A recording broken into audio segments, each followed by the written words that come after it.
District president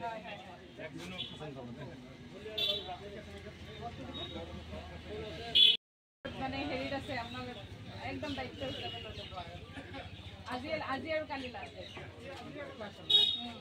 লগতে আপোনালোকে যিমান মানে দেখেন আমাদের ক্যান্ডিডেট আমার সামনে দেখা গেছে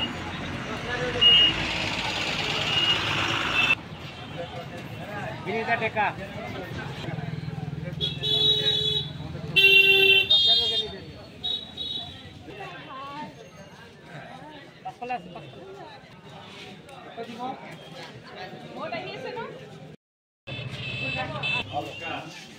আমাদের টর্চলাইটের ক্যান্ডিডেট গিনিটা দেখা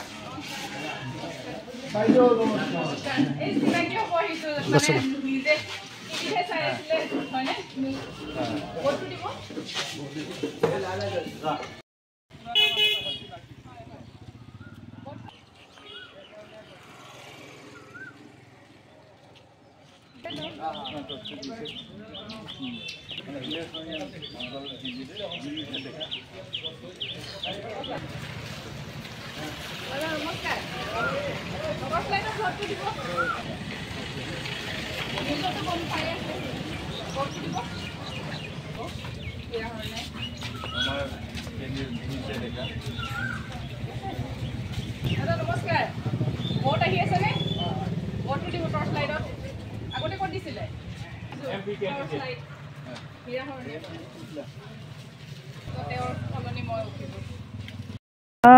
মই পৰাপক্ষত যিমানখিনি সমষ্টি মানে গোটেই সমষ্টিটো ঘূৰিছোঁ আপোনাক আগতেও মই কৈছোঁ কি মই বাক্সা ডিষ্ট্ৰিক্টৰ পৰা জমদুৱাৰ তাৰপিছত কোকৰাঝাৰ ফকিৰাগ্ৰাম আৰু যোৱাকালি আমি বাক্সাত আছে ৰোড শ্ব' আছিলে তো যি দেখিছোঁ মানে ফিডবেকটো বহুতেই ভাল তো মই ভাবিছোঁ কি আমি যোনটো 2014 চনত হৈছিলে সেনেকুৱাই যাতে এইবাৰো হ'ব আৰু ৰাইজৰ আশীৰ্বাদ আছে তো তেখেতসকলে মানে ৰাইজেই নিব ৰাইজে বিপুল ভোটতে জয় কৰি নিব বুলি মই আশা ৰাখিছোঁ এতিয়ালৈকেতো পজিটিভে হয় ডৰ টু ডৰ মানে প্ৰায়ভাগ আমি যিকেইদিন মানে ঘূৰিছোঁ door to door most of the time আমি ডৰ টু ডৰ আমাৰ মাৰ্কেট এৰিয়াতো মানে বাচুগাঁৱতো কৰিছোঁ তাৰপিছত ইয়াত ফকিৰাগ্ৰামতো কৰিছোঁ তো পজিটিভে হয় ৰাইজলৈ আজি লাষ্ট মানে আহ্বান কিবা দিব লাগিব মই এইটোৱে আহ্বান কৰিছোঁ কি আপোনালোকে যিহেতু জানে 7 তাৰিখে ভোট আপোনালোকে সঠিক কেণ্ডিডেট আপোনালোকে জানে কাক ভোট দিব লাগে তথাপিও মোৰ ফালৰ পৰা মই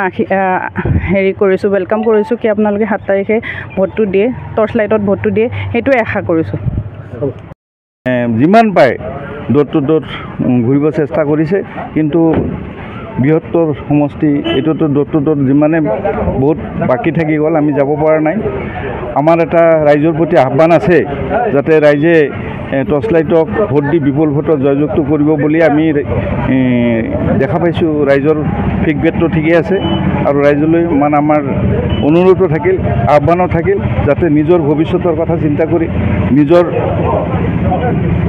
আগন্তুক দিনবোৰৰ কথা চিন্তা কৰি ৰাইজে যাতে ভোটটো সঠিক সিদ্ধান্ত লয় সঠিকভাৱে ভোটটো টৰ্চ লাইটত দি যাতে টৰ্চ লাইটক বিপুল ভোটত জয়যুক্ত কৰে এইখিনি ৰাইজৰ প্ৰতি আহ্বান থাকিব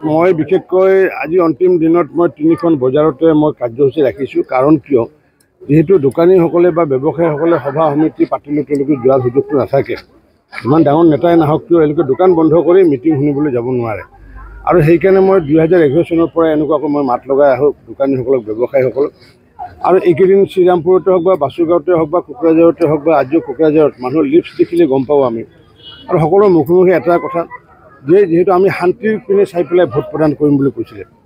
মই তেতিয়া সুধিলোঁ শান্তিৰ পিনে চাই মানে কি, মই বুজা নাই। তেতিয়া ৰাইজে কৈছে কি যিহেতু শান্তি আনিছে, কোনে আনিছে, প্ৰমোদ বড়োই আনিছে। আৰু শান্তি অনাৰ ক্ষেত্ৰত নৰেন্দ্ৰ মোদীৰ প্ৰথম পদক্ষেপ লৈছিলে, ৰাজনাথ সিঙে লৈছিলে, অমিত শ্বাহে লৈছিলে, হিমন্ত বিশ্ব শৰ্মাই লৈছিলে। আৰু শেহতীয়াকৈ প্ৰমোদ বড়ো ডাঙৰীয়াই যি শান্তিৰ নায়ক হিচাপে নিজকে চিনাকি দিবলৈ সক্ষম হৈছে। গতিকে সেইকাৰণে মানুহে কৈ আছে যে মোদীক ভোট দিম আৰু শান্তিৰ নায়কক ভোট দিম আৰু হিমন্তক ভোট দিম। জয়ন্ত বসুমতাৰীক ভোট দিয়াটোৰ কথাটো আহিছে। মানুহে কৈছে কি যে ট্ৰেক্টৰক ভোট দিম, কিন্তু আমি ভোট দিম কাক? মোদীক দিম, হিমন্ত বিশ্বক দিম, প্ৰমোদ বড়োক দিম। এই যে মানুহৰ মনত যিটো ধাৰণা আহিছে, এই নিশ্চিত ওপৰত আমি ধন্যবাদ জনাইছোঁ। আৰু নিশ্চিত ওপৰত আমাৰ জয়ন্ত বসুমতাৰী ডাঙৰীয়াই আমাৰ 2 লাখতকৈ অধিক ভোটত জয়লাভ হ'ব বুলি নিশ্চিত।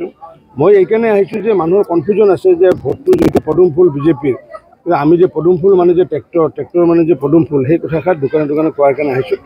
আৰু 100% নিশ্চিত কৰি কৈছোঁ যে অতি কমেও, মই ৰিপিট কৰিছোঁ, অতি কমেও 2 লাখ ভোটত আমি জয়লাভ কৰিম।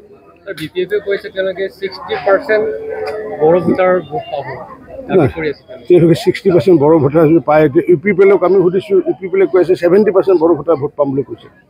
মই যোৱাকালি সুধিছিলোঁ, ৰণগৌৰা নাৰ্জাৰীক সুধিছিলোঁ যে বাকী যিসমূহ আছে, কোচ ৰাজবংশী হওক, বঙালী হওক, গোৰ্খাই হওক, ৰাভাই হওক, হাজাঙে হওক, এওঁলোকেতো ভোট গোটেই দিবই। এই বড়ো ভোট মানে কিমান পাব বুলি ৰণগৌৰা নাৰ্জাৰীক মই সুধিছিলোঁ। ঠিক আছে, অতি কমেও 70% পাম। এতিয়া ৰণগৌৰা নাৰ্জাৰীকতো মই বিশ্বাস কৰিবই লাগিব। আৰু এতিয়া মই হাগ্ৰামা মহিলাকতো বিশ্বাস নকৰোঁ, কাৰণ কিয় যদি বিশ্বাস কৰিলোহেঁতেন তেওঁলোকে ক্ষমতাত থাকিলেহেঁতেন। কাৰণ আগতে উৎখাত হৈছে তেওঁলোকে। গতিকে উৎখাত হৈছে তেওঁলোকে, নিজে এটা চিটত হাৰিছে, কচুগাঁও চিটটোত হাৰিছে তেওঁ। গতিকে হাৰা চিটত উৎখাত হোৱা মানুহেতো বিভিন্ন লম্ফজম্ফ কথা ক'ব, শাসনত থকা মানুহে যি কয় অৰিজিনেল কথাই কয়। গতিকে সেইকাৰণে আমি আগন্তুক দিনতো, অকল এইটো নিৰ্বাচনে নহয়, আগন্তুক দিনতো UPPL বিজেপিৰ পুনৰ চৰকাৰ হ'ব আৰু ভাৰী মাত্ৰাত চৰকাৰ হ'ব। অহাবাৰ BTR ভাৰী মাত্ৰাত চৰকাৰ হ'ব।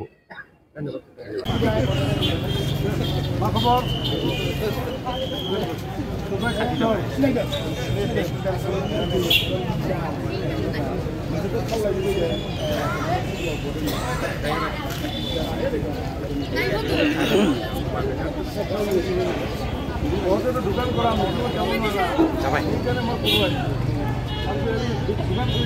মিটিং মাতি যাব নোৱাৰা, প্ৰধানমন্ত্ৰী মিটিং হ'লেও যাব নোৱাৰা, হয় নে নহয়? দোকানত যোৱাটো অনুচিত। এতিয়া মই নিজে উঠি আছে না, ভাবিছোঁ